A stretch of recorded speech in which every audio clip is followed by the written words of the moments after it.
Welcome to your favorite series from Touchline Arts and Media Production. Episode 1, The Crown Prince's Dilemma. The sun rose over the vast plains of the African savanna, casting a warm glow over the Khumalo clan's village. The people of the tribe were already bustling about, preparing for the day ahead. In the center of the village stood the royal palace, where the young crown prince, Int'l, resided. Int'l was the only son of the great King Khumalo, and he was next in line to rule the tribe. At the age of 21, he was already a skilled warrior and a beloved leader amongst his people. But with great power came great responsibility, and Int'l was about to face his biggest challenge yet. As he sat in his chambers, surrounded by his advisors, Int'l's mind was filled with worry. The British had been expanding their presence in Africa, and their intentions were unclear. They claimed to come in peace, but rumors of their violent conquests in other parts of the continent were spreading. Int'l's advisors argued about the best course of action, some urging war, while others advised diplomacy. But Int'l was not focused on the British threat.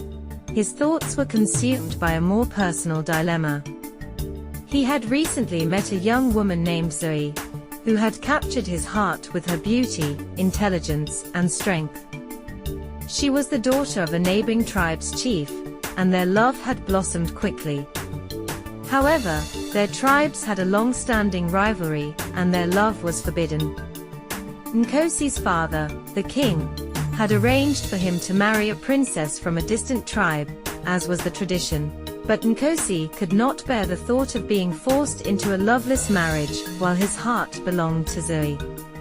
As he pondered his options, Int'l's thoughts were interrupted by a commotion outside. He rushed out to find his mother, Queen Nia, arguing with a group of British soldiers who had entered the village. "Leave our land at once," Queen Nia demanded, her eyes blazing with anger. "We mean no harm, Your Highness. We are here to negotiate a peace treaty with your tribe," the British commander replied calmly. Int'l's heart raced with anger and fear. He knew that the British were not to be trusted, and he feared for the safety of his people. But at the same time, he couldn't help but think of Zoe and their forbidden love. As the negotiations continued, Int'l's mind was in turmoil. He knew he had to make a decision, but he couldn't bear to choose between his duty to his people and his love for Zoe. Just then, a messenger arrived with news that Zoe's tribe had been attacked by the British, and her father and many others had been killed. Int'l's heart sank as he realized the gravity of the situation. With a heavy heart, Int'l made his decision. He would lead his tribe into battle against the British, not only to protect his people, but also to avenge the death of Zoe's father. As he rode into battle, Int'l's mind was filled with conflicting emotions. He feared for the safety of his people, but he also knew that this was the only way to be with Zoe and protect her tribe. After a long and bloody battle, the Khumalo tribe emerged victorious.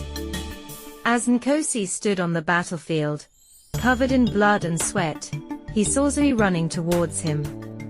Embracing her, he knew that he had made the right decision. He had chosen love and duty, and in doing so, he had protected his people and found true love.